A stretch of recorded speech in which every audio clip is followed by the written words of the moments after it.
Hey everyone, I've been really looking forward to doing this video for a long time.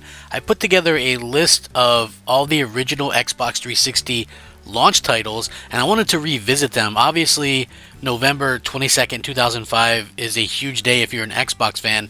Xbox 360 is probably my all-time favorite console. It's definitely the console that I have the most games for and the most fond memories for. So what a better console to do a video on with the launch titles. And obviously there was going to be a good number of launch titles that were good and some that maybe weren't so good, but all of them definitely worth checking out here. So thank you guys so much for joining. Please hit the like button and subscribe if you haven't already done so.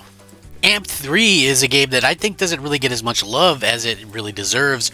Such a fun game. We don't really see snowboarding games and these type of games very often anymore, so it really takes us back to a simpler time, and I think it really goes to show the varied launch games of the Xbox 360 because they had, a good amount of sports games. You had football, you had soccer, you had basketball, you had skiing and, snowboarding, you had all those things, and you also had like first-person shooters. You had a wide gamut of great games, and, I think it really showed kind of what the Xbox 360 was going to have in store for itself over the next, 5-7 years. And this game really is still a lot of fun. I love the AMP games. They are console exclusive to Xbox and Xbox 360.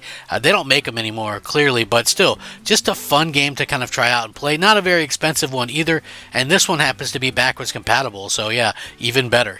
Believe it or not, Call of Duty 2 was a console exclusive to the Xbox 360 as well. It didn't come out on the PlayStation 3 because the PlayStation 3 wasn't out yet, and by the time the PlayStation 3 did come out, there was obviously different Call of Duty games out and about. So yeah, console exclusive, and this one really kind of changed the game. I remember playing this game and just being wowed by it. Like the graphics, the gameplay, the story was stellar. The multiplayer was a lot of fun. I mean, clearly the Call of Duty formula would kind of hone its own craft in a couple years with Call of Duty 4 Modern Warfare and then obviously Modern Warfare 2.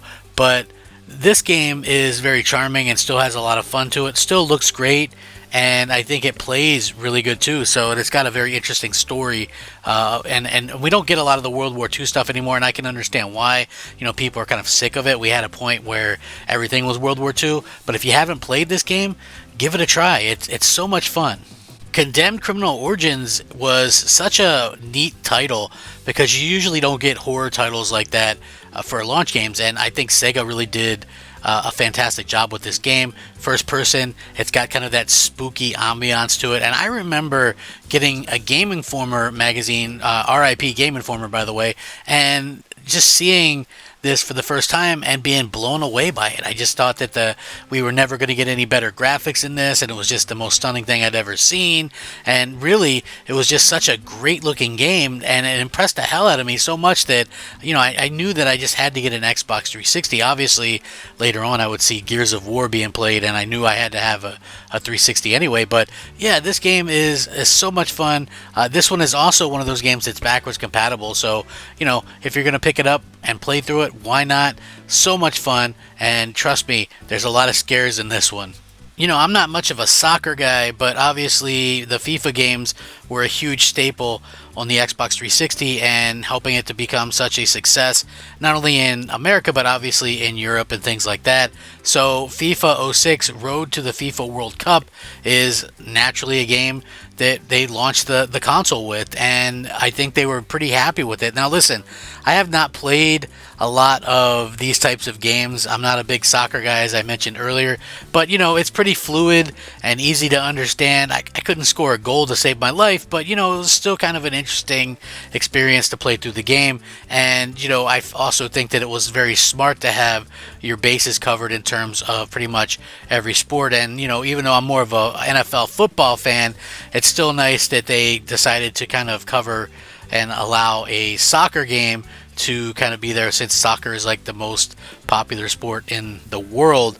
So kudos to them. And like I said, the game does play great, and it looks very good even today. Next up, we have this game called Gun. You could maybe say this is sort of a precursor to like Red Dead Redemption, something along those lines. It's nowhere near as good as those Red Dead games, but it's still a fun little game to kind of play at. And obviously, being able to do like the whole be a cowboy thing and use a six shooter and all that kind of stuff, I think is just really a fun thing to kind of portray in a game. It's just one of those games that really kind of takes you into that world, and it does so very, very well. Now, this game was a cross-generation game, meaning it was also on the original Xbox in addition to the Xbox 360, but it was pretty cool that they allowed it to be like a 360 launch title. You could obviously take advantage of the achievements and things like that. So, overall they did a pretty good job with it. It's clearly one of those early 360 games. You could tell like it doesn't have the best graphics and things, but still pretty fun to play through. And I have to admit, I played through it for the first couple hours here and just thought it was a really fun game. I think Rare was really doing a good job with Kameo Elements of Power. Might be my favorite launch title on the Xbox 360. So colorful, really showcased what the game could do. If you know anything about the turbulent history of the game itself, it was being made for the previous console, and I believe at a point in time was being made for the GameCube before Microsoft bought Rare. But yeah, just a fantastic game, being able to change into the different creatures, and each one of them kind of does something to help you progress the story. I just really wish they would have been able to make the sequel that ended up being canceled. But hey, we still get this game to play through, and this is one of those backwards compatible titles as well. So that's really kind of paying off to think that a launch game from 2005, almost 20 years later, is still fully playable with a newer Xbox. I think that's fantastic, and I think a lot of people are probably going to agree with me. So this is like classic Rare in my opinion. Yeah, I know some people think that that's like Banjo and stuff, and it is, but I also think that this is classic Rare. They did such a good job with this game. Give it a try.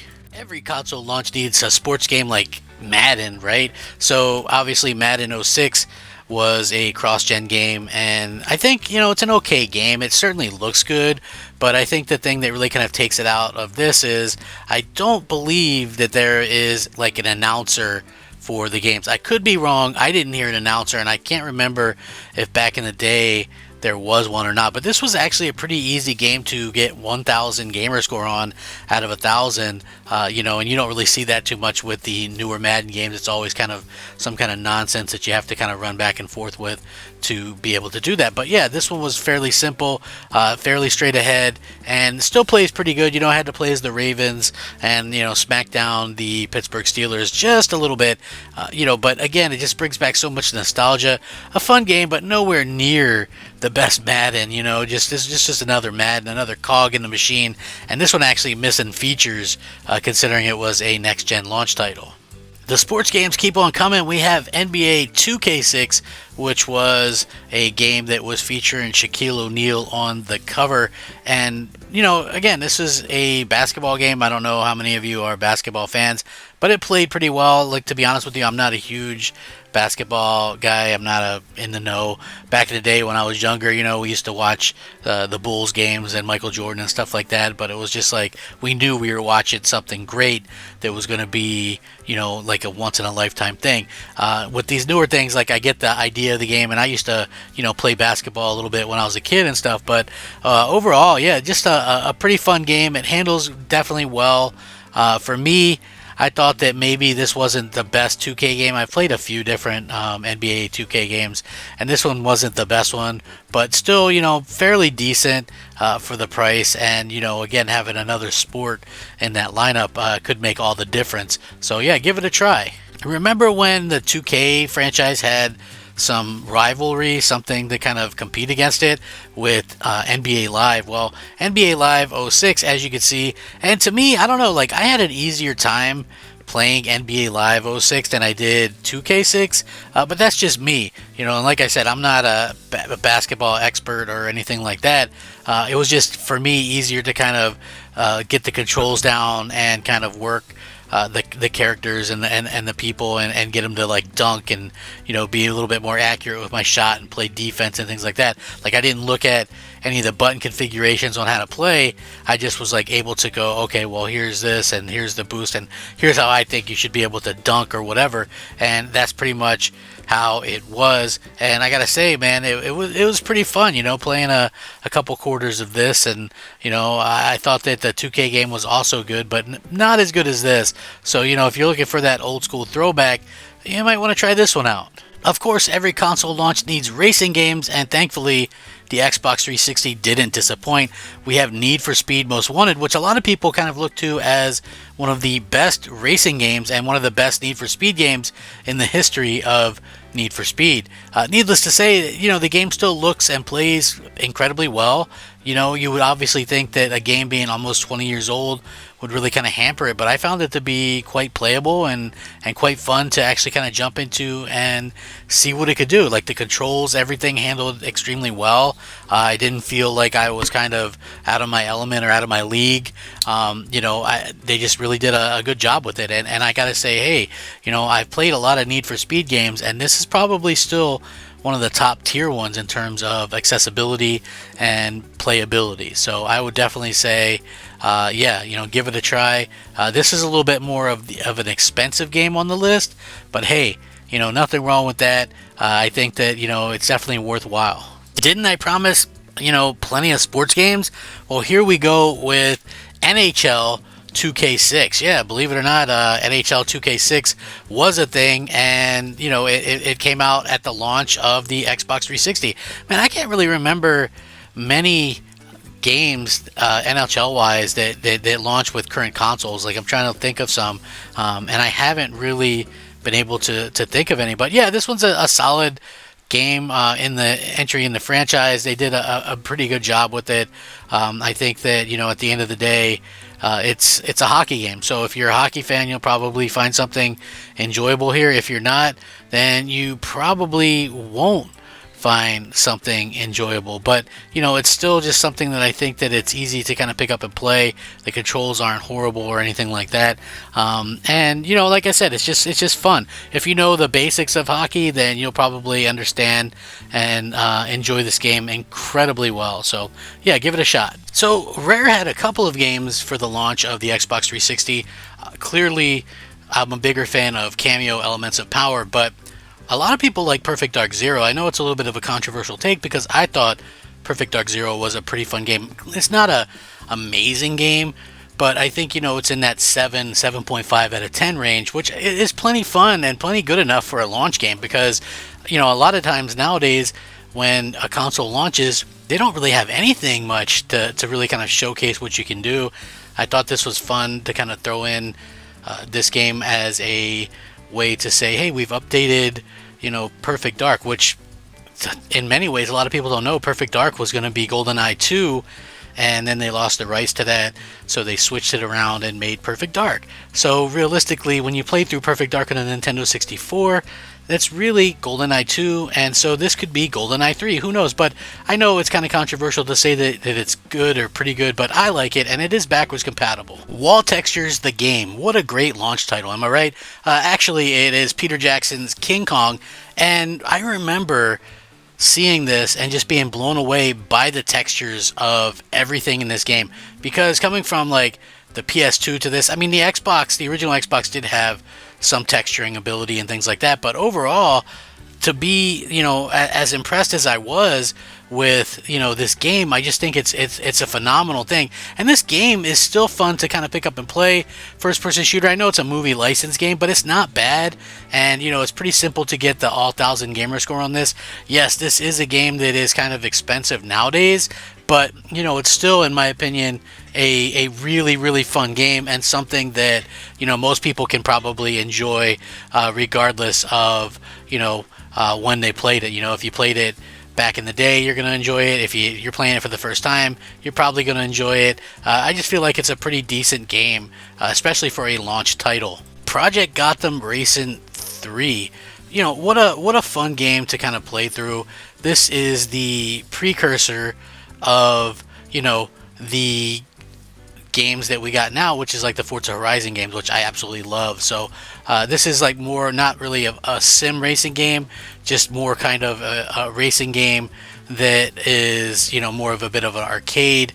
Not as tight as Forza Horizon, in my opinion, but you can see graphically the game holds up pretty well. And it's just one of those games where everybody can have fun with it regardless of your skill level. There's like different settings that you can kind of set it up and things like that. So again, there's multiple racing games, which I think is great. Multiple different sports games, different shooters, different, like every kind of game that you could really want. Adventure games. And this is probably one of the better racing game sets to launch on a console. You had multiple games. So yeah, definitely try it out. It's not an expensive game. Give it a whirl. Yeah, Quake 4. Such a cool game, such a fun game. Believe it or not, this is a game that I met the one and only Fred Durst on, believe it or not, from Limp Bizkit. And, we kind of formed a little bit of a friendship after that where we'd play Call of Duty Black Ops. The only problem with that was him and his crew like to play hardcore mode, which you get dropped in one bullet. I can understand that a little bit, but at that time I had decent internet, and so when you see people nowadays kind of talk about bullet lag and things like that, I didn't really experience that as much as other people. But yeah, I could understand the frustrations, and seeing people want to play like hardcore, I understood it. But for me, man, I got dropped super fast and I never seemed to be quick enough. But it was still such a fun time, and this game itself is quite a blast to play even today. I would love to get new mainline game in the Quake series. It's just so fluid and just fun to play. So definitely give it a whirl. Ridge Racer, you guys remember that? But anyway, Ridge Racer 6 is such a interesting game. Some people love it, some people hate it.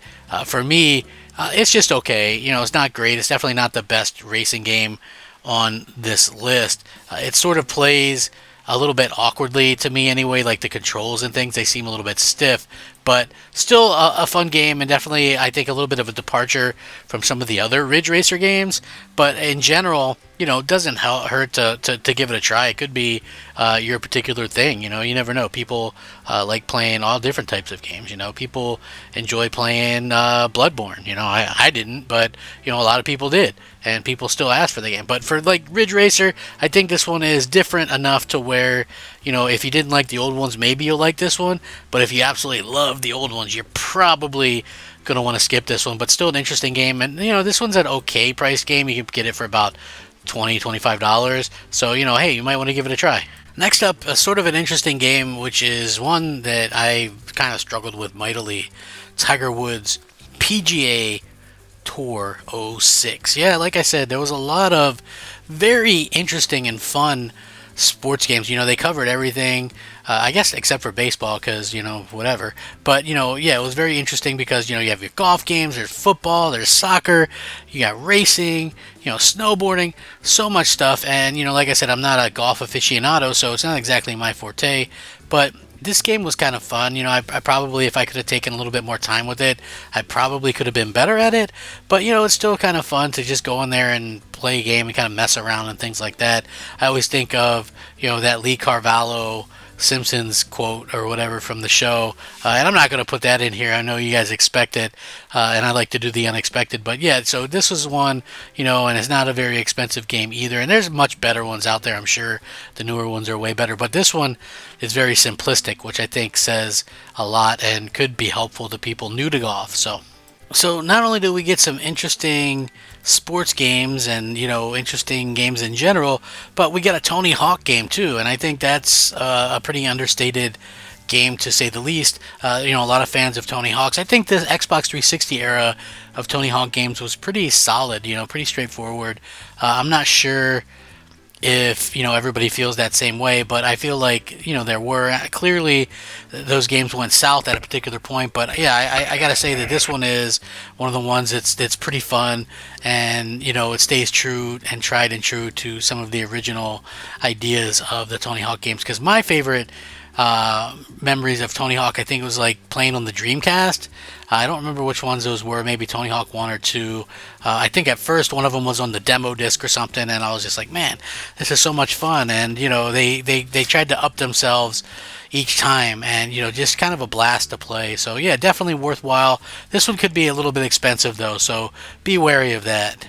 And there's the list. So, again, Xbox 360 might be my all-time favorite time in video games. It's just one of those things where I just connected. I was having such a good time, and gaming was a kind of life at that point. I was a young guy, and just having a good time. I had met a lot of friends. I was playing competitively online.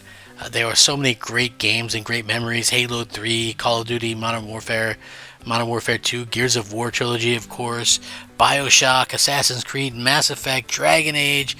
So many amazing games, so many great memories.